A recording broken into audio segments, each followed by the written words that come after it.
کہ میڈیا نے کیا کیا، میڈیا نے زیادتی کیا کی. میڈیا نے کہیں بھی اس کی خبر دیتے ہوئے، مثال کے طور پر اگر بڑے اخبارات، بڑی ویب سائٹس کی بات کریں تو جنگ، جیو، ایکسپریس، اس کے علاوہ ویب سائٹس میں جو چینلز نہیں ہیں ان میں اردو پوائنٹ اور باقی بڑی ویب سائٹس، ان میں سے کسی نے بھی اس خبر کو ڈھنگ سے رپورٹ نہیں کیا.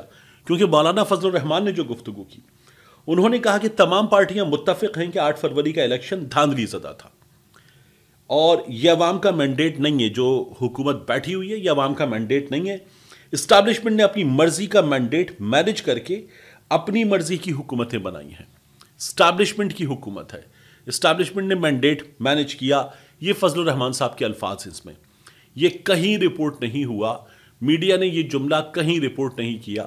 میری ایک دو جگہ بات ہوئی، انہوں نے کہا یہ بتایا گیا کہ اس طرح سے رکھنا ہے، ٹون ڈاؤن رکھنا ہے، اور ہم نے یہ کیا. ہمیں ہمارے بڑوں کا کہا گیا کہ یہ آپ کو کرنا ہے. پھر آگے یہ کہتے ہیں فضل الرحمان صاحب کہ ان لوگوں کو مزید مسلط رہنے کا کوئی حق نہیں، فوری طور پر مستعفی ہو کر اثر نو انتخابات کا اعلان کر دینا چاہیے. شہباز شریف صاحب، یہ حکومت، آصف علی زرداری صاحب مستعفی ہوں فوری طور پر اور نئے انتخابات کا اعلان کر دینا چاہیے. الیکشن کمیشن کے حوالے سے فضل الرحمان نے کہا کہ ناکام رہا، منصفانہ شفاف الیکشن دینے میں ناکام رہا. اس کی مدت پوری ہو گئی ہے مگر حکومت نے ریٹائرمنٹ کے باوجود اس الیکشن کمیشن کو برقرار رکھنے کا جواز فراہم کیا ہے. اخلاقی طور پر ان لوگوں کو چاہیے کہ یہ مستعفی ہو جائیں، نیا الیکشن کمیشن وجود میں آئے، وہ با اختیار اور غیر جانبدار ہو اور قوم اس پر اعتماد کر سکے. یہ کہا گیا ہے اس گفتگو میں جو ہمارے سامنے آتی ہے جب شاہد خاقان عباسی، فضل الرحمان، دیگر لوگ باہر آتے ہیں اور میڈیا سے بات کرتے ہیں، اسد قیصر وغیرہ. تو یہ ہمارے سامنے سچویشن ہے. یہ آگے جا کر سڑک پر بھی یونائٹڈ ہوں گے. اس سے پہلے شاہد خاقان عباسی صاحب کی جماعت کی جانب سے کہا گیا تھا کہ ہم محدود شرکت کریں گے، یعنی آئین کی بالادستی میں جو یہاں سے مہم چلانے کی بات کی جائے گی اس میں بھی شرکت محدود ہوگی. لیکن اب سچویشن کچھ مختلف ہوئی ہے اور شاہد خاقان عباسی نے باقی رہنماؤں کے کہنے پر اس کا اعلامیہ پڑھا اور فضل الرحمان نے کہا کہ ہم شاہد خاقان عباسی صاحب سے کہیں گے کہ مزید چیزیں بھی کریں، جو ایک ساتھ بیٹھنا ہے، یونائٹڈ ہونا ہے، اس کے لیے. اس کے بعد خط جو لکھا گیا، عمران خان صاحب نے اس خط پہ مزید بات کی اور کہا کہ ہماری خواتین کے گھر توڑے گئے، چادر کا، چار دیواری کا تقدس پامال کیا گیا. خواتین کی حرمت کی پامالی ملک کی تاریخ کی ایک نئی ریت ہے جس کا صحرا اس فسطائی رجیم اور اس کے اعلی کاروں کے سر ہے.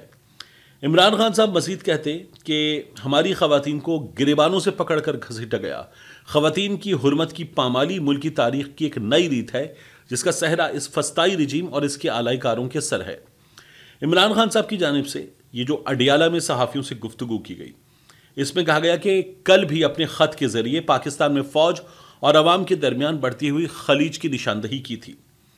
اس وقت کی اہم ترین ضرورت ہے کہ آرمی چیف کے نام لکھے گئے میرے خط کے نکات کو ذہن میں رکھ کر اداروں کی پالیسیز پر نظر ثانی کی جائے.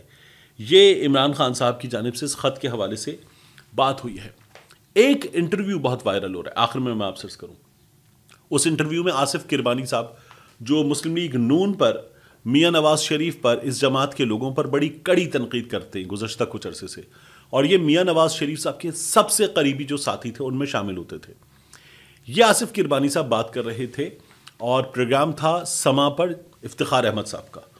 تو وہاں بات کرتے ہوئے کربانی صاحب نے کہا کہ عمران خان صاحب سے ملنے میاں صاحب گئے تھے جب عمران خان صاحب 2013 کے الیکشن سے 2 روز پہلے گر گئے تھے، جو فوک لفٹر کے ذریعے اوپر لے جایا جا رہا تھا، گر گئے تھے. تو وہ یہ کہتے ہیں کہ میں بھی میاں صاحب کے ساتھ گیا. میاں صاحب نے عمران خان صاحب سے کہا کہ مجھے بڑا افسوس ہے کہ آپ کو یہ حادثہ پیش آیا اور یہ کہ ہم مل کر چلیں گے. یہ میاں صاحب نے بات کی تھی. عمران خان صاحب نے کہا تھا کہ جی میں آ جاؤں صحت مند ہو کر، پھر اس پر بات کریں گے. اور وہ یہ کہتے ہیں کہ اب عمران خان صاحب کو ایک بات میاں صاحب نے اور بتائی، میں وہ بھی بتانا چاہتا ہوں کہ میاں صاحب نے کہا کہ دیکھیں مجھے یہ کہا گیا کہ خیبر پختونخوا میں حکومت بنا لیتے ہیں 2013 کے الیکشن کے بعد، لیکن میاں صاحب نے یہ پوچھا کہ سنگل لارجسٹ پارٹی کون ہے، ان کو بتایا گیا پاکستان تحریک انصاف. تو میاں صاحب نے کہا پھر ٹھیک ہے، ان کا حق ہے، وہ حکومت بنائیں گے، ورنہ میاں صاحب حکومت بنا لیتے. یہ پہلے بھی بار بار کہا گیا، اب بھی کہا جا رہا ہے. تو آپ پارٹی پوزیشن گوگل خود کر لیجئے، اور جب آپ کو پارٹی پوزیشن پتہ چلے گی تو آپ کو نظر آئے گا کہ 58 سیٹیں، مخصوص نشستیں نان مسلم کی، ویمن کی، اور جیتی ہوئی سیٹیں سب ملا کے پاکستان تحریک انصاف 58 کے نمبر کے ساتھ موجود تھی، اور 63 سیٹیں چاہیے تھیں۔ جماعت اسلامی کو ملایا 64 سیٹیں ہو گئی، اور اس میں جب آفتاب شیرپاؤ صاحب کی قومی وطن پارٹی کو شامل کر لیا تو 10 سیٹیں مزید آ گئیں، تو 64 اور 10 74۔ پاکستان تحریک انصاف اس جگہ بہت کمفرٹیبل پوزیشن میں تھی۔ میاں صاحب پورا زور بھی لگا لیتے تو یہ جو ہے نا کہ ہم حکومت بنا سکتے تھے، ہم نے بنائی نہیں، یہ جھوٹ اسی وقت کھل کر سامنے آ جاتا۔ لیکن مسلم لیگ نون کے لوگوں نے اس سے پہلے بھی بار بار مختلف حوالوں سے اس طرح کے جھوٹ بولے ہیں، اور ایک بار پھر یہ لوگ بے نقاب ہو رہے ہیں۔ ملتے ہیں انشاءاللہ آپ سے اگلی ویڈیو میں۔